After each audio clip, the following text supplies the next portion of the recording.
Welcome to Cultimatum, the culture of cults, a podcast dedicated to supporting survivors of cults and human trafficking. This show is hosted by myself, Anonymous Andrew. And my name is Melody. I'm going to be Andrew's co-host. I'm also a cult survivor myself from a cult called the House of Yahweh.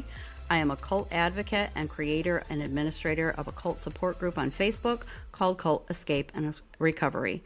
For guests on our show, we do want them to understand that we respect privacy concerns. You can always remain anonymous or use a fake name.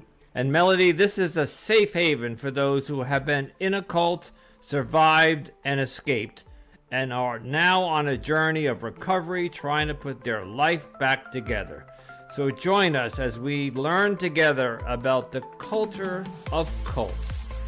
And Andrew, we also want to add a trigger warning that some episodes may contain explicit subjects including sex abuse, rape, human trafficking, suicide, and other potentially disturbing topics. Welcome to Cultimatum, the culture of cults. And my name is Anonymous Andrew. And with me I have... Melody. I'm Andrew's co-host. And today we have Rebekah sharing a story that's full of a lot of trauma, but has an ending that ends with a lot of hope.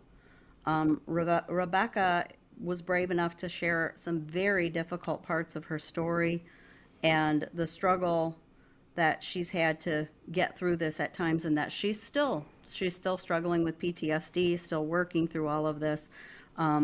But she's brave, and she wanted to come on and share her story. And she is not only hoping that sharing her story will help her in the end, but she really is wanting it to also help others, which I love that. I love that part of her story. And I have some thoughts, but I'm going to save it for the other side. But I want to thank Rebekah for coming forward. Each one of these interviews we do, I find the courage and the bravery that they have to come forward, and not just for their own sanity and to tell the story, but a lot of them are coming forward. We had somebody on the other night that was afraid to even talk about it because the cult was still active, and they fear for their lives. So I have to give them a lot of kudos for I want to try to keep this podcast clean, but I was going to say a lot of, yeah, but there was another word I was going to use. Yeah, okay. That's the Anonymous Andrew. But seriously, a lot of courage. We'll stick with courage. Okay, let's get on to the episode. Wait. Go ahead. I'm sorry. Before we go, I want to add some extra trigger warnings for this episode. Oh, yes. Includes talk of sex abuse, incest, drug use. So I want those are extra trigger warnings on top of our already trigger warnings. Rebekah's story can be very hard to listen to, and I just want that made really clear here at the very beginning. So I'm just going to say that. Yeah. Let's just put it right out there. There is rape in here. So, okay. Yes. So yeah. If you're sensitive to that, or that would trigger you as an ex-cult member, or in any scenario, just be forewarned. Yes. It's this is what I wanted to talk about, and I'll talk about it in the outro. So, okay. All right, we're ready? Yes. All right. Greetings and welcome to another episode of Cultimatum, the culture of cults, and I am Anonymous Andrew, and with me today we have... Hi, I'm Melody. And we have a guest today. Her name is Rebekah, and Rebekah has a very unique story. She's got kind of a dual story here. She is an ex-cult member of a group called, their common name is The Message, but it is also referred to as the William Branham cult. And Rebekah also has some a human trafficking story as well. So we're going to cover both of our topics that we cover in our podcast today. And so first of all, let me welcome Rebekah to the show. Welcome, Rebekah. Thank you for joining us. Hi, thank you for having me. And Rebekah, I think we'll just kind of go ahead and let you kind of start wherever you want to start with. Basically, when and where did you start or get involved with the message? So I was born into it. I think many people are. Yes. Um, yeah, my parents moved around for a while, and then finally they settled in one particular province. I don't really want to give away too many locations here, so I'll just say we were in Canada, and they settled in one particular province where there was a large church, 2,000 or more members. That's it. I was born into it. So my earliest memories are revolved around being in a cult. Okay. And I know that my understanding is that the message is also a doomsday cult. So did they teach about the end of the world and doomsday stuff often? Was that stuff you had heard about since you were a child? The cult is known as a doomsday cult, and how much can you share about that, and what do you know about that? Well, yeah, it is a doomsday cult. Everything is centered around leaving this world very soon. And I know for a lot of Christian people, that's the rapture, but this was like the rapture on steroids. This was, yeah, this was, living in real fear for your life, as in my case, because I had a very violent father who also had a gun closet and was threatening us, I won't say on the daily, but I was fearful of him on the daily. And that was very much a part of my life, being afraid of dying. And, he was fascinated with, there's other cults that were fascinated with the planet, or sorry, what was it? Hale-Bopp. There was like some sort of constellation going on or something going on in the 90s. It was Hale-Bopp. It was some sort of... Was that a comet? Yeah. Planet. Yeah, comet. There you go. Some sort of, yeah. And I know there was a certain cult that was very fascinated with it, and it was kind of predicting the end for them. Well, my dad also was in that same line of thinking, where Hale-Bopp sorry. Am I saying this right? Hale-Bopp. That sounds right. Hale-Bopp. Yeah. Hale-Bopp. It's been years. I was a kid. But yeah, Hale-Bopp was signifying the end of the world, and my dad was very much into that. And considering he was suicidal, I kind of like put the dots together, like, there's another cult out there that's just as obsessed with this as you are, and now there's members that are dead. It was kind of similar to Jim Jones in that, there were suicides going on in this cult. And so, yeah, that's my dad's kind of spin on it, as he was trying to start his own subgroup in the message. But William Branham himself was also very doomsday, constantly talking about the end of the world. And that was the whole hope of being in this cult, was that you didn't have to die. You could, you could escape death and be taken away in this wonderful, we used to talk about whether it's going to be chariots or whether it's going to be, and how is this going to be done? And we would just picture this beautiful, people would start disappearing on the earth, and nobody would know what happened to them. And that's what everybody lived for.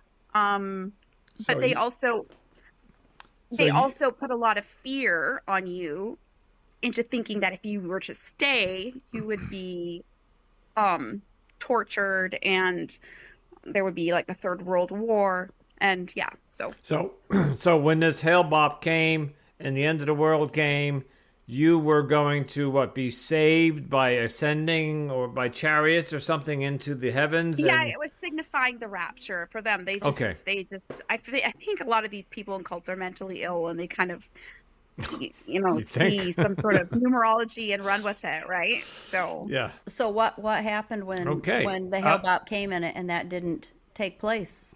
Was there some reason or excuse? There always is. One of the prophecies that recently didn't come to pass with the message, that was that the Branham's son was going to be a young man when the rapture happened, and then he died an old man, and people were making excuses for why that happened. So, there's always an excuse. Yeah, which is, again, I have to bring it up. It's a gaslighting. So Right. when a prophecy doesn't come true, or the end of the world, or we talked about the Mayan calendar in another interview, and that didn't come to fruition, and they have to make up these excuses, but they gaslight you, or they manipulate you, and they make sense of it some way, so you continue to believe.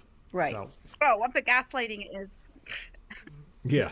out of this world. Yeah. Like I still have to deal with, self-doubt, and I mean I'm still kind of in contact with my family, but not a lot. But anytime that I am, the gaslighting is unreal.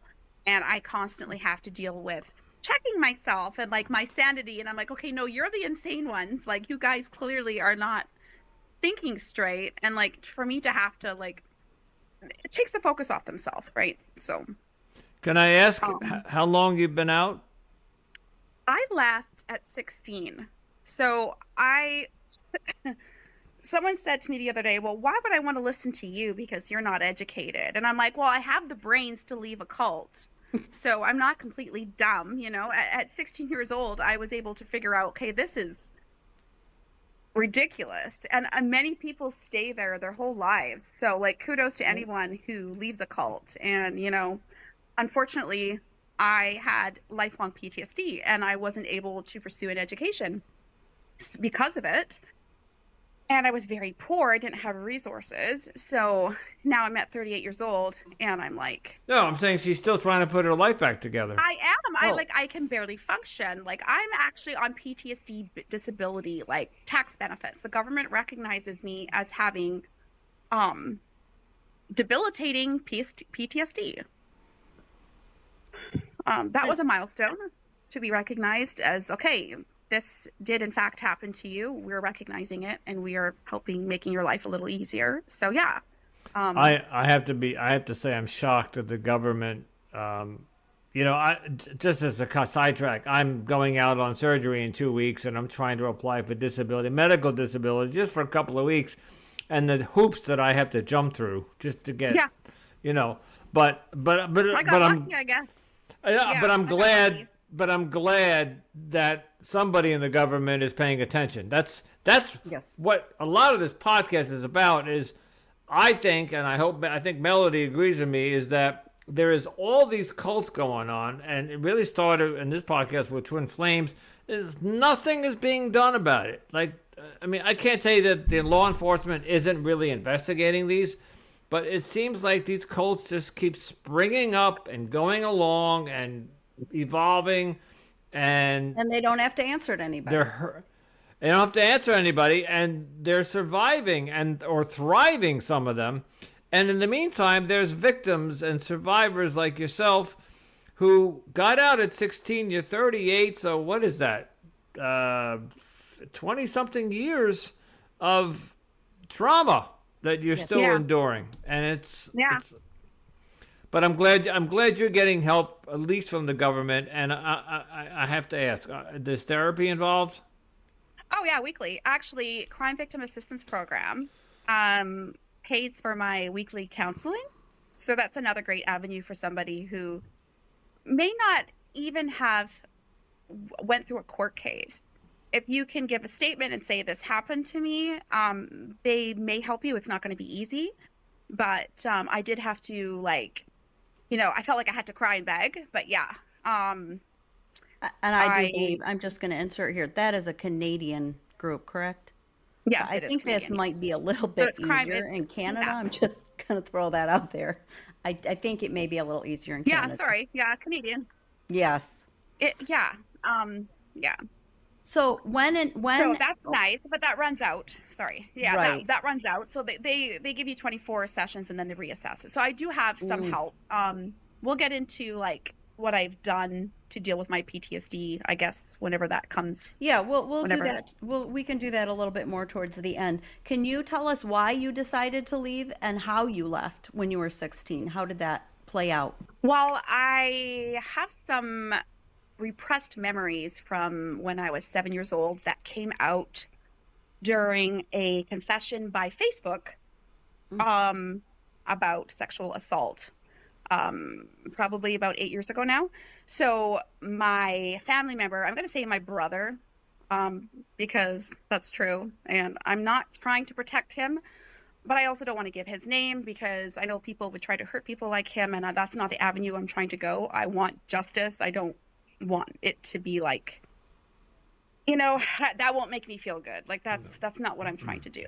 So I'm not trying to protect him, but at the same time, You have to I know how tell. people feel about people like him, Yeah. and I feel the Right. same way at times, but But it's part of your so story and yeah, you so want he to tell it. confessed by Facebook. Yeah, he confessed through Facebook Messenger, and it actually, I had a repressed memory from when I was 7 years old. And unless you've had a repressed memory come back and then have somebody validate that repressed memory was true, you might think that you imagined it or you dreamed it. But when that person is validating it to you, that's what's really messed up. That's what happened to me. And it started from when I was 7. There was sexual assault. And I didn't know what it was. I thought it was an accident. And then right up until about when I was 15 years old, he also admitted to this. He pinned me down and almost got to the point where he got me pregnant, is what he said. There was no, it's hard to say, but there was no, it was bad. It was bad. I have the screenshots and of him admitting to this. And so that's when I was 15. So then when I was 16, that happened probably in very close proximity to when I left. That was the shove that got me up saying, like, I need to leave this place. Okay. On top of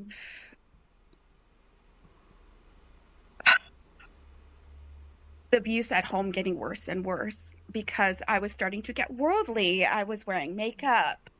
I was having chairs thrown at me for wearing makeup. I was called a slut. I was called dog meat because Jezebel was the only woman in the Bible to wear makeup. Wow. So Rebekah, where did you go So- when you left? Okay, so here's a story, and it's a crazy one. Actually, this was actually when I went back and I had to leave again. So I left a couple of times before I finally left for good. The first time I left, I reached out to the church for help. I didn't reach out to the government. I had already been trained to believe that the police couldn't help you, wouldn't help you, and my family were charming narcissists. I think I can't diagnose them, but they were very charming. And I did not believe that the police would believe me. I was certain the police would believe them. So that held me back. And I just had learned to have a fear of the police my whole life. And a fear of foster homes because my mom would say, oh, even worse things happen there. And she wasn't wrong because worse things can happen there. Horrible things have happened there. So, and I'm not to say worse because not to compare one trauma to another, but you know what I mean. So Rebekah, let me just so clarify. let's see where I'm going. You mean that your parents knew that your brother was abusing you and they essentially were protecting him rather than My mom protecting walked you? in the room and was like, my mom has said things like, my parents have said you sat in his lap. My mom has said you wanted it. My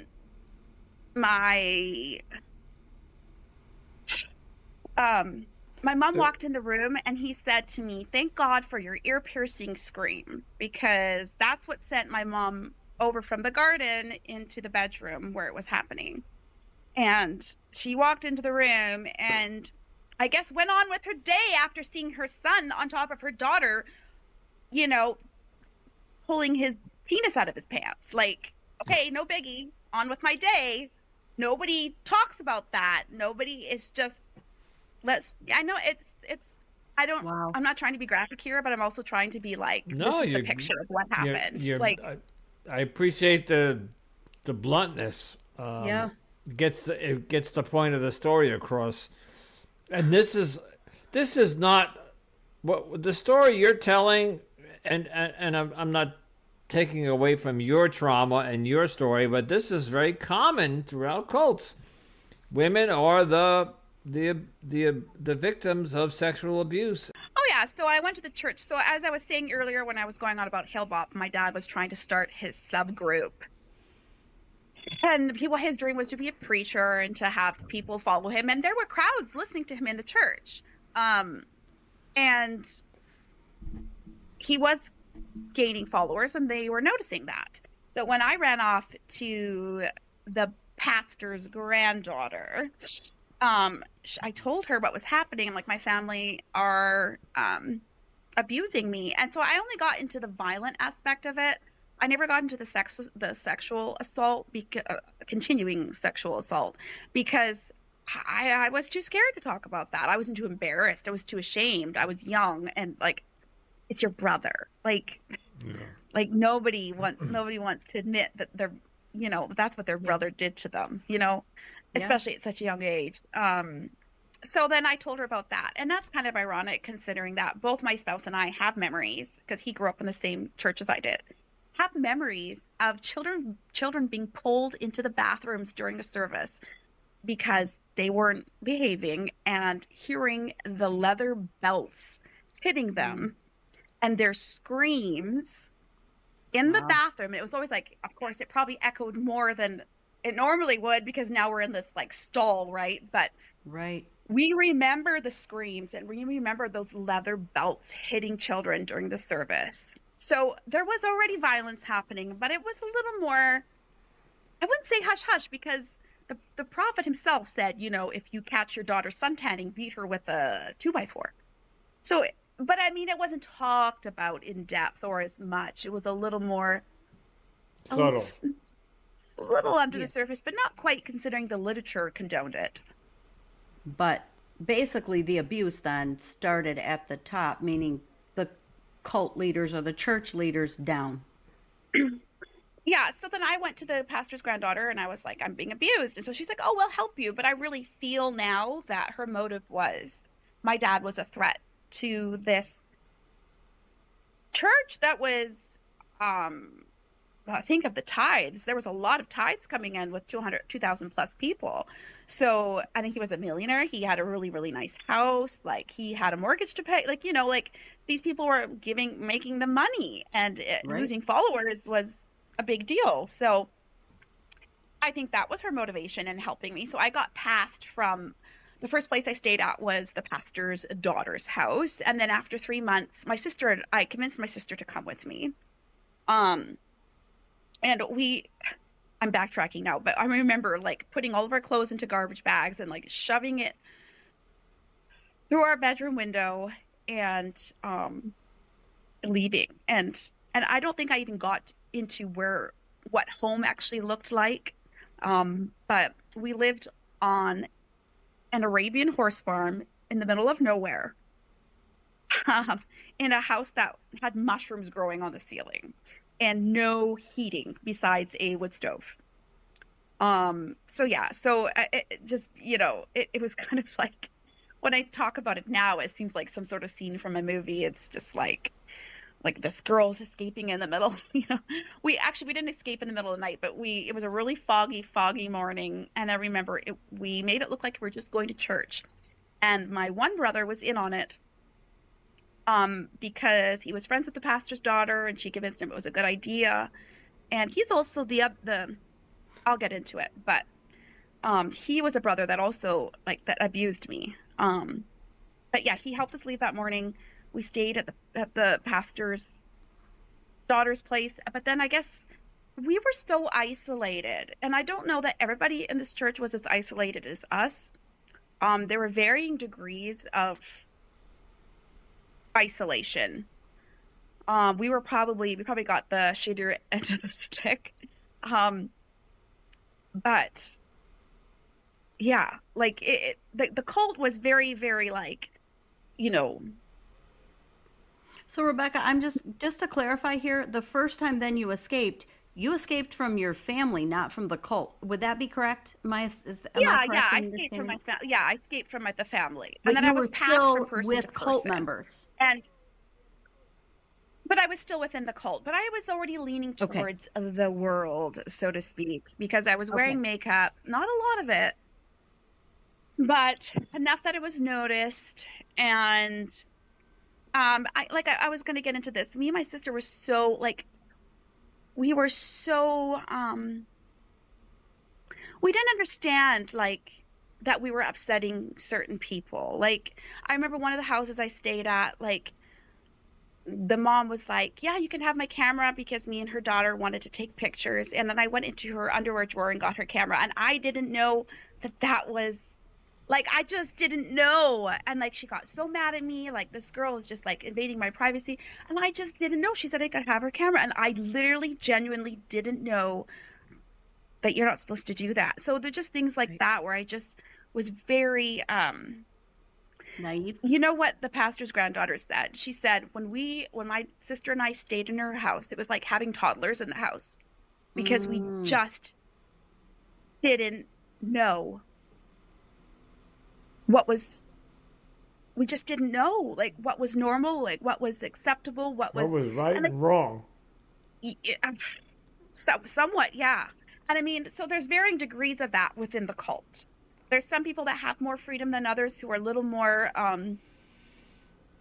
have more exposure to the world. right. But then there was those like us that didn't. So I got passed around until finally I stayed at this. I believe he was a deacon, very well to do, big house, and I was convinced. I babysat their 3 children, and I was convinced I'd finally found my forever home, like I was some sort of puppy. I was convinced, and I was like, um, yeah. I mean, even in this home, weird stuff was happening. Like the dad was whipping the mom with a belt as well, and it wasn't like some sort of kinky thing. It was like she was in trouble. It was really weird. Right. Um, yeah. While the children were home. So, anyways, they decided to take me into the youth pastor's office and have a talk. And he had just had surgery on his knee, and he came after me with his crutches and took scissors and snapped them in my face because this is what the devil is doing to you and you're not even flinching. So that was his example. He was giving me an example of like the devil is trying to attack you and you're not even caring. And he's actually giving an example by taking these crutches and like, you know, Wow. almost hitting me with them. And then these scissors, like intimidating me. And were they trying to get you to go back caved. home? Pardon me? Was their goal to get you to go back home to your parents? No. The goal was to convert me and to put fear into me. But the ultimatum was that I would have to go back to my parents. So I chose my parents. I chose just to go home. I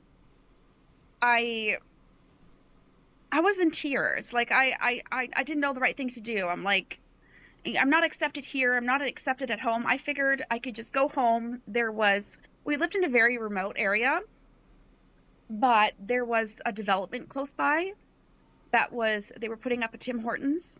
So I was like, I can just work there and then I'll gain some independence and get enough money to leave. That was my plan. So I called my dad and he's like, we'd love to have you back. And he was like the dad I'd always wanted. So sweet. Until I was home for a while, and then it got worse. And it eventually got to the point where my one brother was worried that I was going to go on a date with a boy. So he locked me in my flea-infested bedroom, guarding the doorway with a baseball bat, and gave me a bucket to do my business on. And this lasted for about 2 weeks. And Here we go. It's all about control again. There's controlling. Yeah. And your parents did And- nothing to stop that. No, No. no. They were behind it. Like my one brother was on board with it. And then finally, I can't remember exactly what happened, but I remember it was late at night and I wasn't banished to my room anymore. And I had gotten a hold of our portable phone. So this phone can only take you so far. It was portable, but um, the farthest I could go out of the house, excuse me, was the patio behind my parents' bedroom.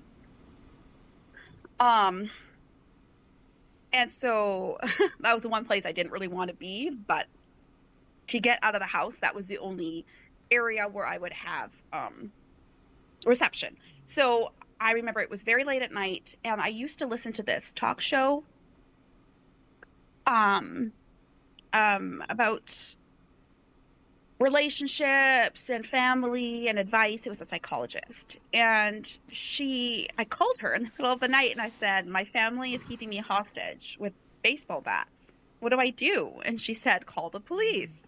And I was like, you don't understand. They won't believe me. So was this a radio program, like a live program that you called? Yeah, it was. I used to listen to it. I used to listen to the Okay. radio up against my ear because they didn't have TVs or anything like that, but they kept the radio because they wanted to listen to the news to see if the end of the world was coming, like Ah. that's why they had the radio. But you weren't allowed to listen to radio music, but I did. I would always listen to radio music when they weren't aware of it. So was that Yeah. when you left the second time, and then where did that take you when you left the second time? So then that conversation was that no police came. But a little while later, a person called and my mom said, the phone's for you. And I guess maybe she was scared because she didn't put up a fight. She was just like, oh, here's the phone for you, Rebekah. And well, they called me Becky for most of my life, but yeah. So I took the phone and she's like, I'm Pam and I'm a social worker and I heard you're having problems at home. And so Pam walked into my home a few days later. I can't remember how long Right. I just can't. Yeah, but anyway, she walked into my home and then we went for coffee and we were trying to figure out where I was going to go. And so I went into a battered women's shelter. And again, I put my clothes into garbage bags. And Did you think you were finally free at that point? I don't know. Everything was so alien. So at this point, I was finally going out in the world, as they called it. Like I wasn't just, hopping from my parents' house to the message. I was like, I could wear makeup, I could wear pants, I could listen to music, I could watch movies. And but being in this, so my first experience being in this battered woman's home was sharing a room with a woman who uncovered herself and she was naked under the sheets. And I was 17 at this point, so still a minor. And she was very much an adult. And I'm not sure if she was aware that I was a minor, as they kind of went through some loopholes to get me in there, because most times, usually it's 18 plus in those it's an actual house. So like a bunch of women that are fleeing domestic violence, they will go into this house. Like a safe And it's house. a secret location. Yeah. It's a secret location, yeah. And anyways, so then she actually got sent away on that first night because my social worker came in and there she was, like, exposing herself. Like when I ran away from home, my first night, I was like already being subjected to sexual harassment by some stranger. Like, it was scary. And like just the smell of smoke was like nauseating. I'd never been around cigarette smoke before. The sound of the TV was so foreign. Like, Right. just, I didn't know, like, sitcoms, like, what? Like, It was a whole alien place for everything, you. like, Yeah. and Right. it was. And then she was like, well, I really want you to meet some, you know, kids your age. So then she took me to this place called the Arcade. It was like a Christian funded, um, what do you call it? Escape for troubled teens. And that's where I got bullied. I didn't know who Britney Spears was. Oh, you're not cool. Like, who are you? Like, oh, you were raised Amish. Like, and then I got my nose broken. If I hadn't already got it broken handfuls of the time at home, now, I can remember the crunch of my nose cracking and like Ouch. my friend screaming, blood, blood, blood, and chanting as blood just dripped all over the place. And I was so proud. I didn't call the police. I took a bus home with my head held high and my face broken and bleeding. And so I just, I went from that into this whole world of bullying and trying to find a place where I belong and trying to be accepted. And starving. Absolutely starving. After this home, you went back home? No, so I stayed in the transition houses I went from one to the next because you could only stay at one for a month. And so I bounced from, I think I was in about 3 of them. And then I moved into, it gets worse. It goes from like bad to worse. So I moved into this school teacher's home. I was renting out a bedroom in his house, and we shared the upstairs. And then he was bragging about how he's having sex with his students who were like 16, 17 years old. And he was a 40-year-old man talking about the size of his penis. And I was at that point still a minor, and he was talking to me about these things. And at one point, I remember seeing little holes in my bedroom, on my bedroom walls. And when I remember talking to my friend, and I was like suspicious, like, what are these holes on my wall? So I actually wet some Kleenex. I know this sounds crazy, but I wet some Kleenex and I put it on the holes. And I came home one day to him inside of my bedroom, pulling the Kleenex off the holes and said, oh, I'm just cleaning your room for you. Apparently, he was watching you. Yeah, right? Yeah. And I think just before that, I had watched a show about peeping Toms, and that's the only way that it actually even became a consideration for me. I would never have thought. Yeah. So how did you end up in story. the human trafficking part? Where did Okay, that so come in? that's still a little ways away. So,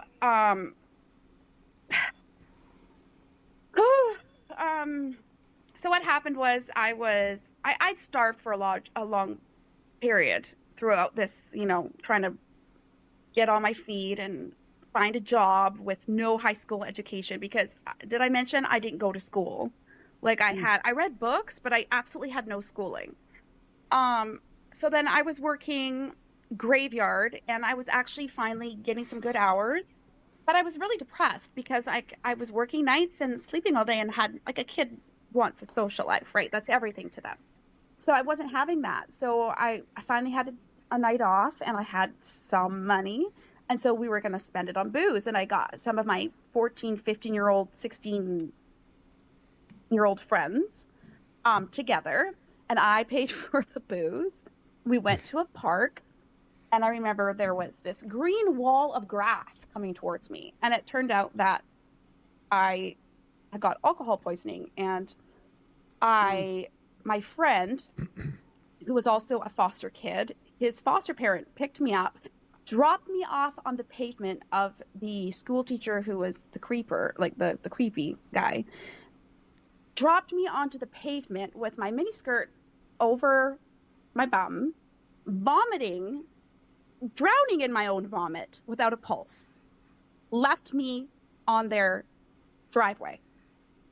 And a neighbor found me, called an ambulance, and I woke up days later, a day or two, or I can't remember how much longer later, after my stomach had been pumped, and they found that there was past the lethal dose of alcohol in my system. Wow. or close to a lethal dose. It was a lot. And I remember them saying, "You're lucky you're alive." And I woke up to my mom's face and my dad's face saying, "Come back home." Yeah. So then I went back home. And then that's where, on my 19th birthday, my brother drugged me and sexually assaulted me in his bed.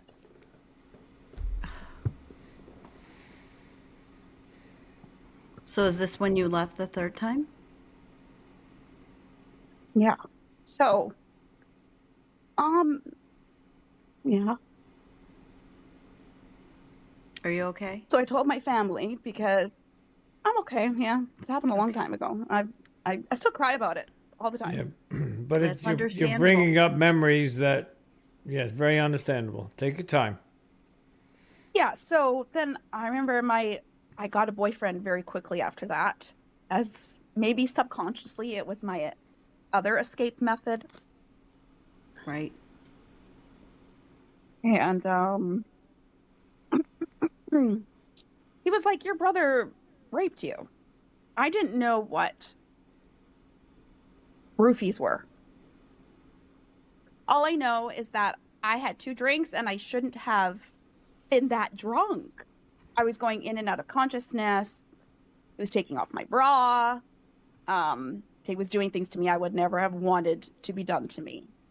And I remember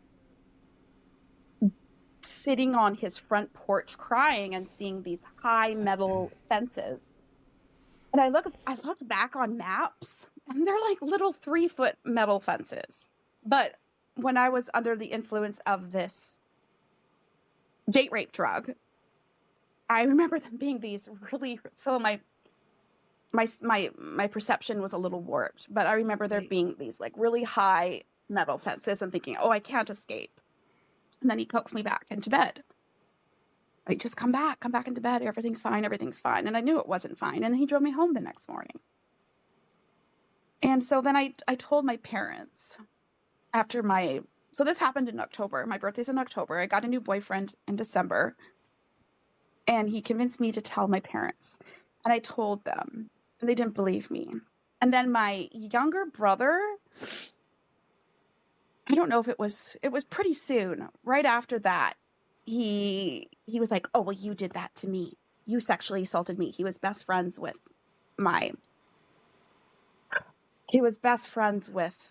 my brother who did that to me. Like, they were like, all of my family, like, we're very close. The males especially. It's a very sexist cult. So the males are very tight. And which was completely untrue. And I have evidence that he's lying. He even admitted in a phone confession that he had me in a headlock and that I groped him while I wasn't able to breathe. Okay. My mom always told me that if a man is ever hurting you, that's the one place that, will render him helpless. So I did that.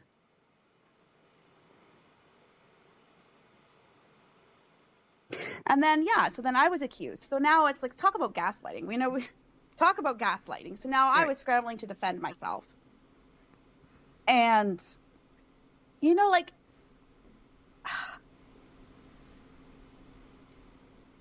no one is supposed to touch their brother there. But when you're hurting him and it's for your self-defense, that's excusable. Okay, so it's not like I ever wanted to do that. Right. But, like, it made me feel like, did I do something wrong because I touched him there? Should I have not gone to such lengths to protect myself? That, like, the second guessing myself and, like, the checking myself. And it was brutal. Like, it was. But you weren't caressing that area. You were hurting that area. I was hurting him. Yeah. Yeah, Right. but then he kind of took that story and ran with it. And then his stories, people that I know, like other family members, said that they know him to be untruthful and to not get his facts straight and to kind of forget. Like, I have phone recordings of him saying, like, one thing and then denying it 20 minutes later. So we know he lies, or at least is so forgetful that, or is delusional, or suffering from some kind of mental illness. I don't know. But anyways, so that happened, and that kind of catapulted me into this. I know some people, after an assault, they might wear baggy clothes, they might avoid men, but for me, it actually did the opposite. And I never realized this was a thing, but it made me very promiscuous. And I also had a boyfriend at the time who was like very addicted to pornography and was just, yeah. Wow. Yeah. So, I became very promiscuous, and now for sure I was a slut and you wanted it. And, my boyfriend, after he tried to kill me, and that same boyfriend, which I kind of used as, I wouldn't say I used, but maybe some, because I did like him. I thought I liked him, but like subconsciously, I would say I probably did use him as some sort of another escape method. Like,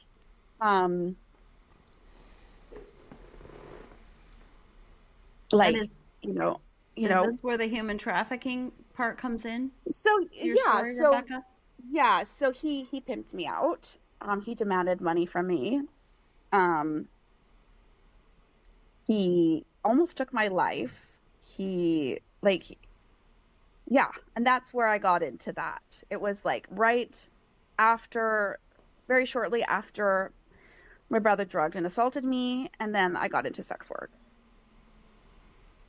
Or I say sex work, but that part of it was definitely human trafficking. Yeah, well, you were being, as you Right. said, pimped out, and then the money that you made was being taken from you, Yeah.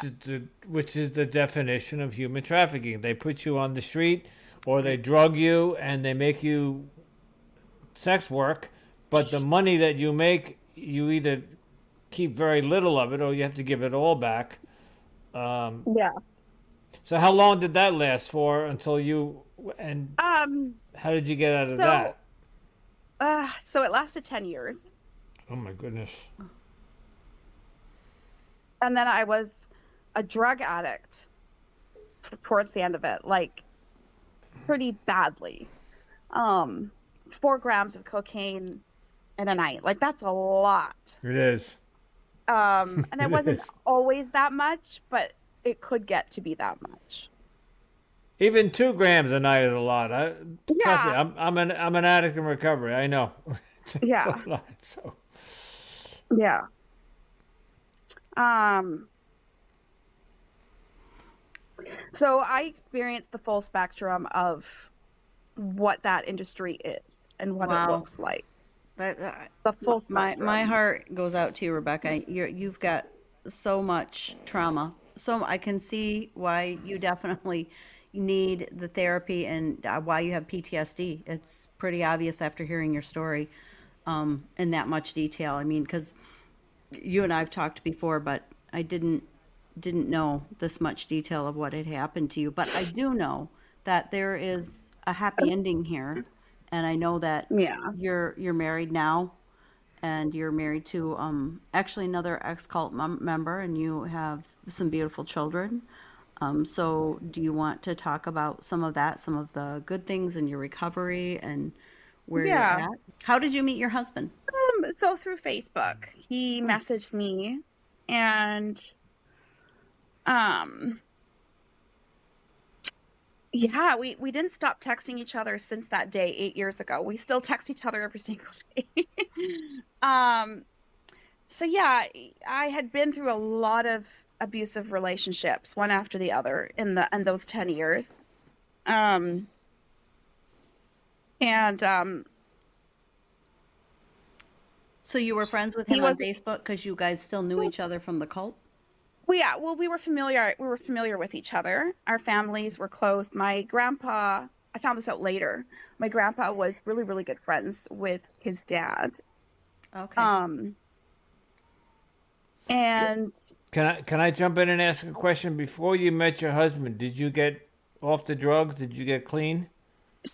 so I was doing drugs when I met him. I was very much an addict.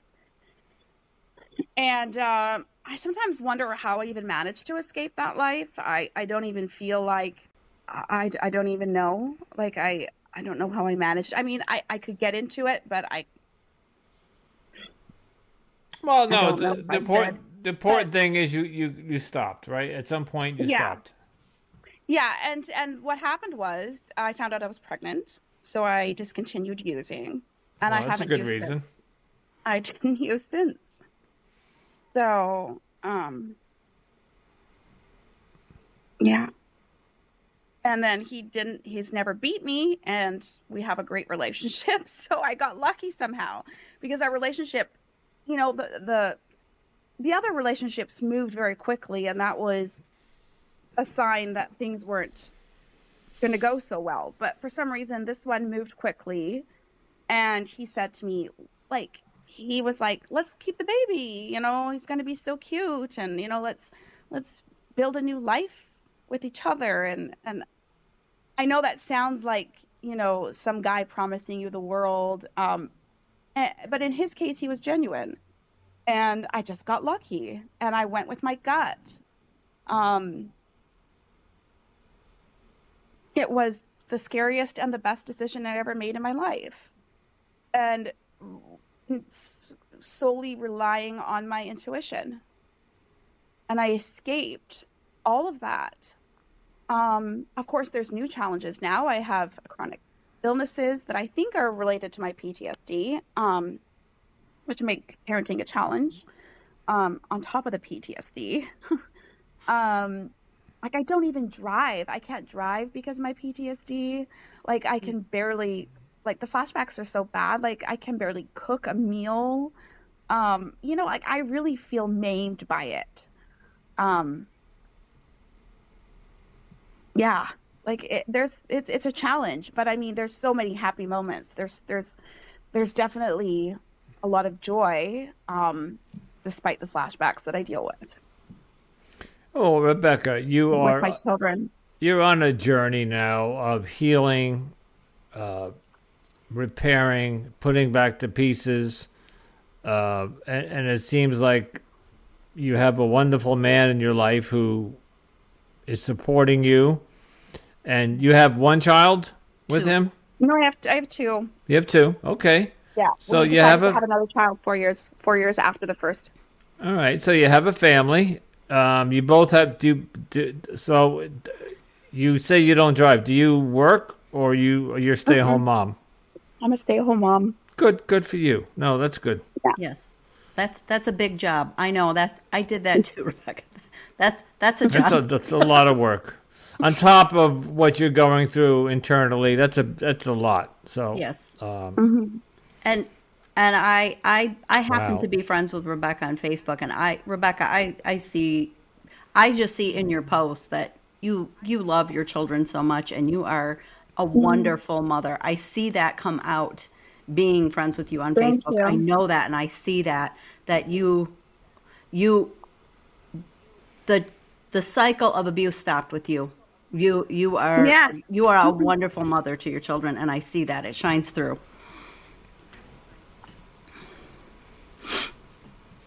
Wow. Rebecca, we're going to wrap this up, but I think before we started recording, you talked about a social media account. Do you want to talk about that? So when I was 27, I had a near-death experience, I believe. I mean, I've had many near-death experiences, but this is one that really got me thinking about my purpose and trying to turn all of this pain into something big and beautiful. And I tried to swallow, I remember it was about 30 Ativan, and I woke up some days later. I remember it was a Tuesday, and I woke up on a Thursday. And I'm not, maybe the Ativan made me hallucinate. I don't know, but this sure feels like I should have died. There was rainbows in the room, and my grandpa was sitting on the edge of the bed. And I was like, Grandpa, what reason do I have to live? What reason do I have to live? What reason do I have to go back? Um, so I started writing. Like I started writing my earliest memories down in like book form. Um, and that was over 10 years ago. And I've had some challenges, in getting it out.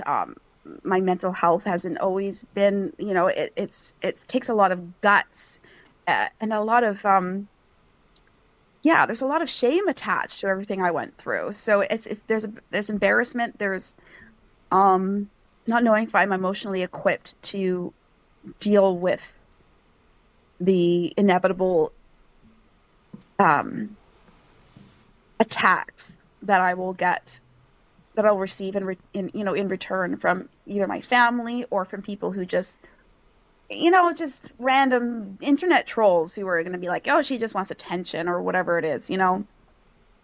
And I'm just but you building up my strength to be able to face that. But yeah, but so I started. Sorry, you go have to ahead. ignore them. You have to ignore them. Yeah, Yes, yeah. you've done. They have nothing. Yeah, go ahead, Andrew. Well, the internet trolls who have nothing better to do than to attack survivors or victims of whether it's uh, cults or human trafficking or rape or criminal. There's always somebody that's going to say that it was your fault or that you asked for. What? Ignore them, block them, and And this if is you what I'll if you say happen too, to see Rebecca. them, You've said things about yourself that you're not proud of. And if you were going to come Yeah, on here and lie, you wouldn't have said those things. You wouldn't have yeah. shared those part of no, your story, those parts of your story. You There's shared no parts of your perfect story that are victim. really hard That's to no. what that's share. what pisses me off. There's no perfect victim, right? So, No, there's no um, perfect, and there never will be, and you'll never be yeah, perfect. But you will heal, and ultimately, you might have a still long journey ahead of you. But you have two beautiful children, and you have a loving husband, and it seems like you are on that yellow brick road. Maybe I don't Yes. know if it's a good metaphor. Did So you have I any I, I advice you recently wanted to found. share? Pardon me? Did you have any words of advice you Did I? wanted Sorry. to share or a specific message you want to share to yeah, kind of wrap up your we might interview? have other. Um, I just want to be the person that I needed when I was going through that. And you are. So you're sharing your story to inevitably help somebody else who might be going through something similar, Yeah. and I feel like basically it's part of my life letting them know purpose. there's. I feel like I'm constantly propelled and like feel driven to share my story. I just don't know how. I just don't know the safest way to do it because I know that I'm dealing with some dangerous people. So I'm trying to find out, I'm trying to figure out what is the safest method and like how much I'm going to say. And um, Do you yeah. have lawyers or therapists or professionals that Yeah, are I'm sure surrounding at you some and point. protecting you? So, so this is another part of my story, which we probably won't have time to get into. But recently, my family, I received death threats from an estranged brother, and I went to the police for the first time in my life. I was like, okay, this is the full story of what happened to me as a child, growing up in that, and I explained it to them, and I gave them the messages that my family sent to me, and forensics went through the messages that I gave to them. So they can't sue me with defamation because they found that these messages were legit. Good. Um, but even though they said they believed me, they said they can do nothing because there wasn't a burden of proof, even though my brother was admitting to sexual assault. And my other brother admitted that the brother who drugged me had admitted it to him. Mm. And there's full details of that. So I have taped confessions that are recorded confessions. I have screenshots. I have all of this evidence, and I'm starting to wanting to actually share them and protect my dignity with them because I know that my family will try to like smear campaign, till the cows come home. Like they will, they will Rebecca, really try. do you believe in karma and the universe? Oh yeah.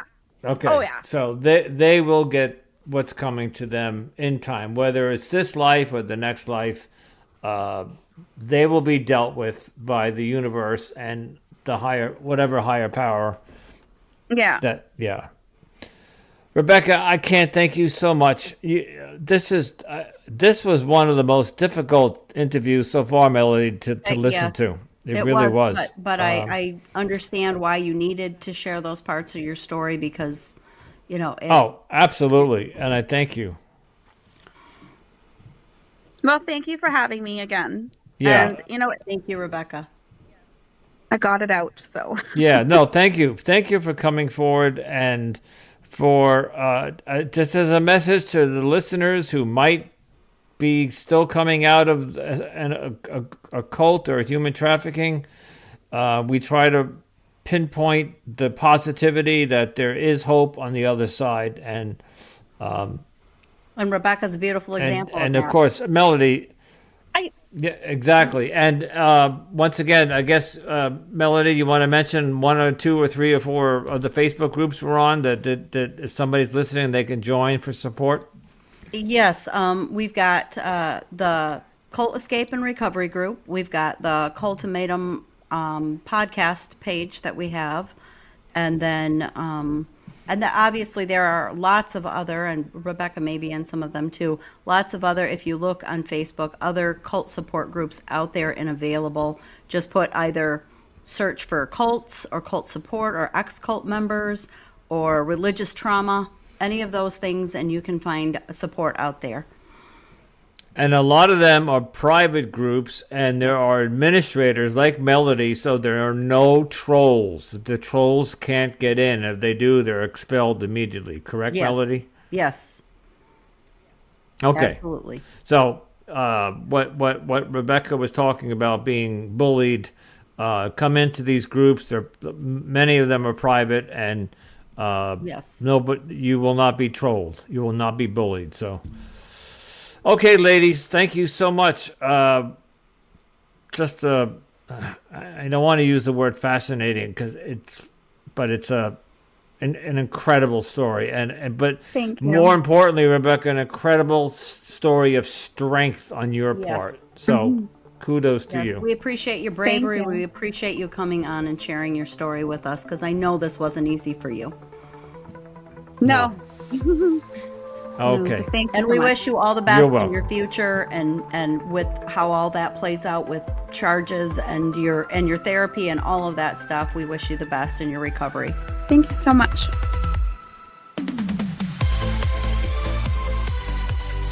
Thank you to Rebekah again for her bravery, for coming on and sharing some really difficult, hard parts of her life story. And I know that Rebekah's this was not an easy interview for No. her. No. And honestly, it wasn't easy for Andrew and I either. Melody, I was squirming in my chair at certain times. Yeah. To the audience, you did not see her, obviously, and if this was YouTube, you would see it. Watching her tell her story, she was visibly shaken. Yes. She couldn't sit still. I'm not saying anything negative. I'm just saying Right. her body language as she told the story was just traumatized. And you could see And that. it- Yeah, exactly. You could see that, and I got triggered. No, I didn't get triggered. I was just squirming, especially during the sexual abuse when she talked about that, and even during Yeah. the drug use, because I'm an addict in recovery. Yes. So, Yes. and I didn't see that coming. By the Yes. way, we did not know that part of the story. No, we did not know that ahead of time, and we didn't. I mean, I knew some bits and pieces, but I certainly didn't know to that much detail, and I didn't know that she was going to share that much detail because we kind of leave it up to our guests what they're comfortable sharing, and I was Absolutely. a little taken off guard by how much she was able to share, and I think that it Yeah, must be therapeutic for her to do that, and it means something to her. And I hope it did help her to be open and honest about that. And I hope that helps with her healing process. And I think that's what she's hoping for too. And she essentially said that at the end of the interview. Yeah, when we line up these guests, many of them, sometimes we approach them in the groups that we're in, but we put it out there and they come to us, and we really just ask them what cult they were in, some basic questions, and we don't really do a pre-interview. Melody has talked to some of these people because she's in the groups and she's friendly with some of them, but we don't know sometimes what's coming. Right. So like in this interview, be a little bit taken wow. aback. Yeah. You can be taken when you did the intro for our podcast and said trigger warning, there's going to be sexual abuse and this and this and this. It was really true for this show because and of course in the intro you double down on that. Double trigger. Yes, I wanted to double down. Yeah. Exactly. It was hard to watch, not just listen to, but to watch. So yes, and I know that Rebekah did want me to mention that that her part of the reason, and I don't know why she said she sent me this message after the interview that her brother specifically had made threats of running her off the road, which is part of the reason that she is scared to drive. And she felt that it was important that be made known. But she also wanted me to mention that she does not want anybody to go out and vindictively hurt her brother or anything bad to happen because of her sharing her story. So I'm just going to add that also as part of the extra of her show to just put that out there in the universe that she doesn't want anything bad to happen because of what happened to her. She doesn't want more bad stuff to happen. She just wanted to share her story, and anything that's done, she wants it to be done in the right and proper and legal ways. But she was brave, and I'm just going to add another thing here, which Andrew and I were kind of talking about off camera or offline here. But I'm just going to add too. I think that Rebekah's parents were pretty complicit in some of this abuse and stuff too, and she really didn't talk too much about her parents. But even just not addressing some of these abuse issues is abusive. Those are pretty serious things going on for parents to just be ignoring. But I think that it goes a little deeper than that. Well, and the only thing I will respond to that with is that if you hear stories outside of the cult world, if you hear stories of the father or another member of the family, an uncle or something, is abusing one of the children, male or female, and the mother knows about it and doesn't do anything about it, they're complicit, like you said. Yes. And I have seen that many times where the mom knows that dad's doing something or Uncle Joe is doing something to little Amy and does nothing about it. And that just shoots through me like what is the as primary... a mom, I can't understand that. Thank you. I just That's where I was going. I'm just as a mother. As a mom, I'm just like, if I found out anybody was hurting one of, and my kids are all adults now, but I still have that motherly instinct and had it when they were little. But if I had found out, I wouldn't have cared who it was and how close they were to me. My first instinct would be to grab my child and do everything I could to protect them. Period. Melody, it is a mother's job to protect her children. I can think of the stories about mothers lifting cars off their when they get run over. That's what a mother does, not look the other way. So okay, you're going to get me worked up. We don't want to do that. But we want to thank Rebekah again for sharing her story and her bravery. Absolutely. Thank you, Rebekah. And all right, and if you're enjoying, and I use that word lightly, maybe we shouldn't use the word How enjoying. About this? Please show your support. Please show your support for us, though, by rating wherever you listen, whether it's Apple or Spotify, and hopefully with 5 stars.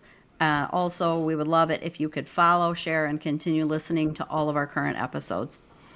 And We can also use your support on Facebook. Come and join our Facebook community under the same name of Cultimatum. Thank you, Melody. You saved my ass, and this is why I wanted to co-host on this show. So thank you for that. All right, folks. Because I sometimes open my mouth, and if you're enjoying these episodes after we just listened to a rape story, no, you don't enjoy that. So I need to have a little bit more finesse, but that's why Melody's here, to keep me in line and take over where I need to shut up. So show your all right, support. folks, thanks for listening. Yes, thank you. Show your support, and we'll talk to you next week. All right, Yeah, bye-bye. absolutely.